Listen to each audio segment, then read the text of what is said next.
Hey, what's up everybody? It's the Crypto Ginger here. Just thought I would give a quick breakdown between XRP and XLM. I have been seeing this talked about quite some time, and I thought I would do that and also kind of give a couple of similarities and differences between Ripple's company and Stellar's company as well here. Now, right off the bat, two of the primary similarities between the two companies is that one, both companies are trying to tackle in some sort of sense there the cross-border payments solution issue. Let's just get it out of the way though. Ripple, the company, has been around a little bit longer than Stellar. They've also been able to connect and partner with major players out there, major banks and financial institutions around the globe. So they are much more ahead of the game than Stellar has been. And I would imagine that Ripple is dealing with this issue or trying to tackle this issue of cross-border payment solutions on a much grander scale than what Stellar is doing right now. So keep that in mind, please, as we go through this video, because this has been talked about, harped about on majority of not only my videos, but a lot of other YouTubers as well. Ripple is, by leaps and bounds ahead of the game. So keep that in mind. But a second similarity between the two companies is that they were both created by the same individual, Jed McCaleb. A little bit of backstory here. He's not only a programmer, but also an entrepreneur. We know this by him being the co-founder and CTO of both companies. He did leave Ripple in 2013 to go and pursue Stellar. He is also someone who created the Bitcoin exchange Mt. Gox. If you're unfamiliar with them, definitely do some research on them. There was a hack that took place in 2014, I believe, on Mt. Gox, and experts say that we are still feeling the repercussions of that here and even in 2018's bear market. So interesting little details there between Jed McCaleb and Mt. Gox. Something I personally found interesting about Jed McCaleb is his interest and involvement with AI. He says here in January 2014, McCaleb donated $500,000 worth of Ripple to Machine Intelligence Research Institute, and in 2018, he was announced a new donor to the nonprofit artificial intelligence safety group OpenAI. So again, Jed McCaleb has his hands, or is at least dabbling in what it sounds to be the AI technology side of things. We also know that Stellar, his company, is actually partnered with IBM. So IBM has worked with AI in the past. Is there a possibility we could see maybe some AI being implemented into Stellar's network? Who knows? I do find that it is very interesting, the links there between that. But nonetheless, let's get back to this breakdown between XRP and XLM. This website brings up a little chart that more or less kind of gives a pretty good explanation between the two coins and a slight bit in regards to Ripple, the company. Right off the bat, the description for XRP is that XRP is designed to offer fast, cheap, and secure cross-border payments through RippleNet, a network of banks and payment providers all over the world. We kind of emphasized that at the beginning of this video. Stellar Lumens, they offer networks to connect banks, payment systems, and people around the world with the aim of offering fast, cheap, and reliable cross-border payments. The Lumen XLM is Stellar's native currency and is used to facilitate exchanges between fiat currencies. So, again, we see that Stellar's XLM is trying to do very similarly what Ripple's XRP is doing, and of course the uses here, both of them for cross-border payments, trying to resolve that issue. XRP was released in 2012, whereas XLM was released in 2014. Of course, one of the things I think is very important to keep in mind is the maximum supply between the two coins. XRP, though it does have a large substantial amount of coins in existence for maximum supply, that being 100 billion coins, XLM has an unlimited supply.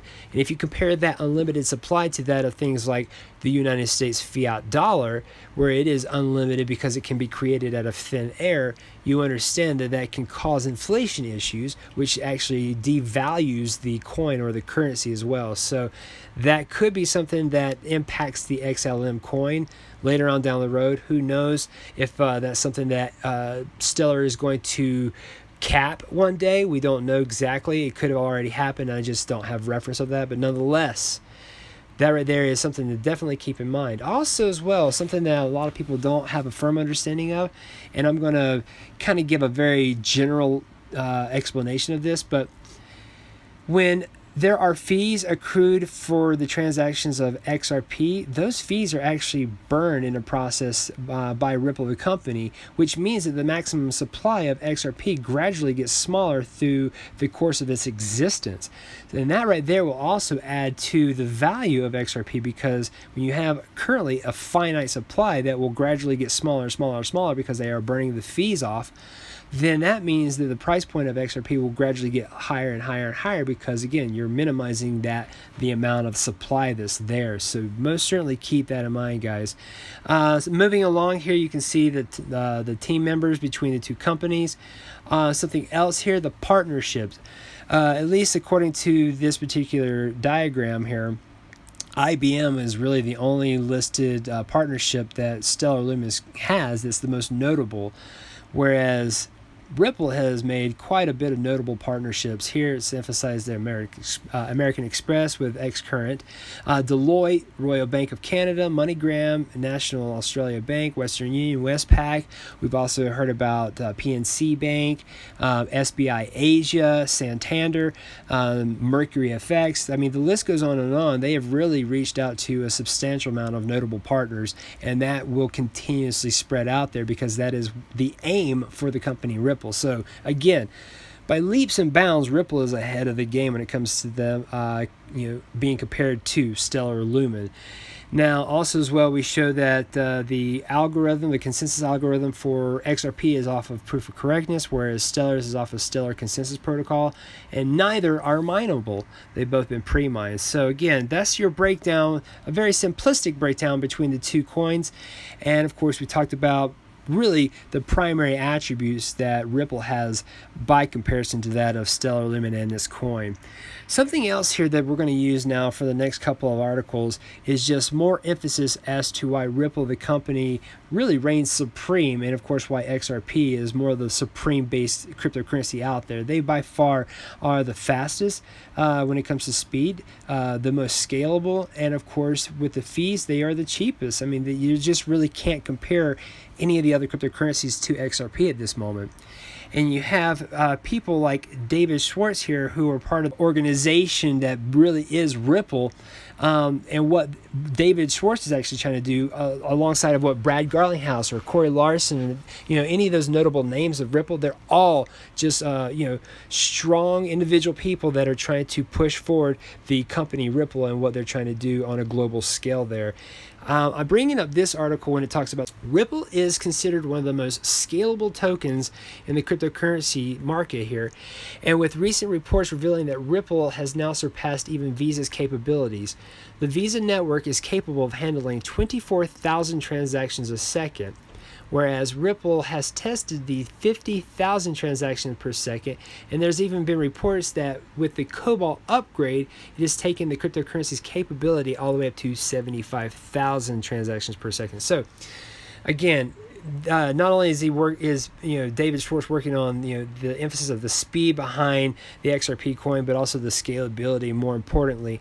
And when you already have the talks of XRP being able to, or at least what they're doing with the coin is being able to scale to the comparison of Visa, you're really going to see this market blow up when it comes to banks and institutions wanting to use that ability there.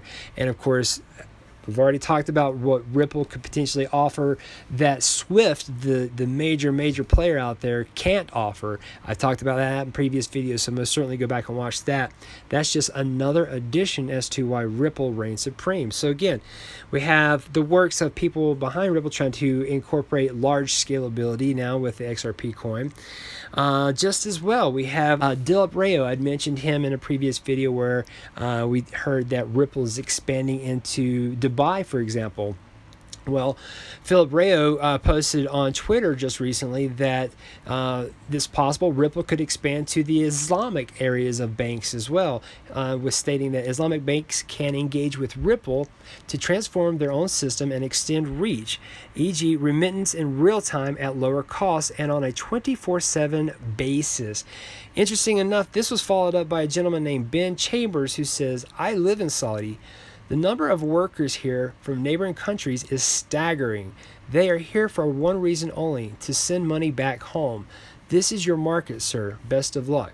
So what you can see here is that this gentleman is stating people are going to Saudi Arabia, possibly trying to make a large amount of money for income and then send it back home to places in like Islamic countries and hopefully give them the money in real time so that they can actually use that for their own purposes. But nonetheless, we can understand that Ripple has designed their protocols like XRapid with the use case of XRP to be that fast speed for transferring funds back and forth. So again, they are most certainly tackling that cross-border payment issue on a global scale here, and you can see that the importance of that is very real. Not only that, we have places like Mexico where people are leaving Mexico to come to places like the United States, work here, get the amount of money they possibly can, and then try to send it in real time back to their hometown in Mexico or families and friends there, so that way they can take that money and live off of that, and they don't want to have to wait several days to do so. So again, transferring it via the option of like XRP will allow them to get it there in real time. And again, this is on a 24/7 basis, such as what Dilip Rayo has posted here. Again, another way to see how Ripple is remaining superior over that of Stellar Lumens even. All right, some additional points here that I want to make sure I'm emphasizing. These little subtleties are things that Ripple has tried to do by expanding the use case of XRP. And you have companies like Coil who are going to be using XRP for things such as competing with Brave, the browser, where you can actually pay different types of content creators with Coil. There's also the ability for people to actually use this as a means to pay their employees, if you will. So again, just another way for these different companies to make a use case out of the XRP coin. I'm not seeing a lot of that taking place with XLM right now. Something else as well, we have Xspring. They're going to possibly be impacting the XRP coin and the adoption of the XRP coin just as well. We've mentioned them in previous videos. Additional elements here, you have Omni Trade. Omni is focused more importantly, I believe, on being able to rent out different types of things that you might have just sitting in your closet. For example, a tent or a bicycle, if you will, and you can actually get paid in XRP. So another use case for the XRP coin. Other places as well that are emphasizing the talk about, the benefits of XRP by comparison to Ethereum and Bitcoin. Check this out. So this was a recent post by Corey Johnson talking about the consumption of energy by comparison to Ethereum and Bitcoin. Check out how this is actually scaled out. XRP's energy consumption is equivalent to that of Oatman, Arizona, which has a population of 140 people. So the energy consumption that is being used by 140 people is that of the energy being consumed for XRP. Then you compare that energy consumption to that of Ethereum, and it's based off of the energy consumption of Jordan, which has a 9.4 million population there. And of course, you look at Bitcoin's energy consumption is compared to that of the Czech Republic, which has 10.56 million people. So again, huge difference as far as separating the benefits of XRP to that of Ethereum and even Bitcoin when it comes to the energy consumption there. So just additional perks that I'm trying to point out to everybody. I understand that with my passion in talking about this, I can kind of stumble over my words, but nonetheless, I do think that a lot of this information is very interesting. Also as well, we talked about this in the past. When was the last time that you heard the Trump administration talking to anybody through Stellar about using them as a dominant force to overcome maybe China and them mining Bitcoin and Ethereum? Well, again, we've heard in the past that the Trump administration has been in talk with Ripple about the possibility of using XRP to counter China's dominance when it comes to Bitcoin and Ethereum. Again, when was the last time you actually heard about the Trump administration talking to Stellar and, of course, the use case of XLM? I haven't. Otherwise, you'd be seeing that all over the news. And lastly here, when it comes to the philanthropy part of what Ripple's trying to do, they are most certainly trying to reach out there. Take, for example, this article where it's talking about the XRP donations take flight as payment services like Tipbot and Coil become prominent. we have heard that there have been many people trying to organize or set up some sort of tip bot for donations. The tip bot was designed to help with that, and I actually set up my own tip bot. So if you guys ever feel inclined to want to participate and tipping me for my channel here, that would be awfully appreciated there for sure. But nonetheless, I will say this: Ripple, the company, is making a huge use case out of XRP, not just through their protocols that they're designing for banks and financial institutions, but to get this out there so that mass adoption can most certainly take place. Now, please mind you, I am not a financial advisor. Nothing about what I just said here is financial advice.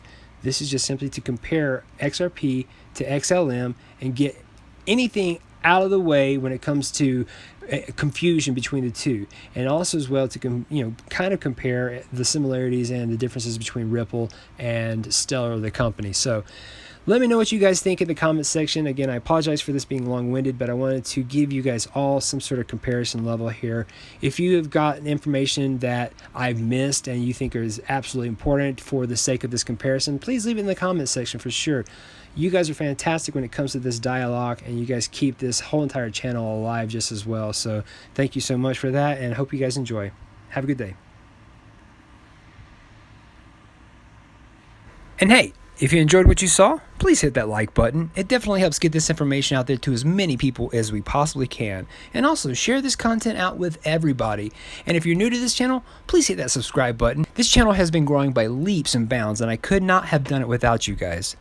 If you really want to help this channel grow, please donate to my Patreon page. Even $1 a month would be amazing and would absolutely go right into my channel to make it more professional for you guys and allow me to create even more content.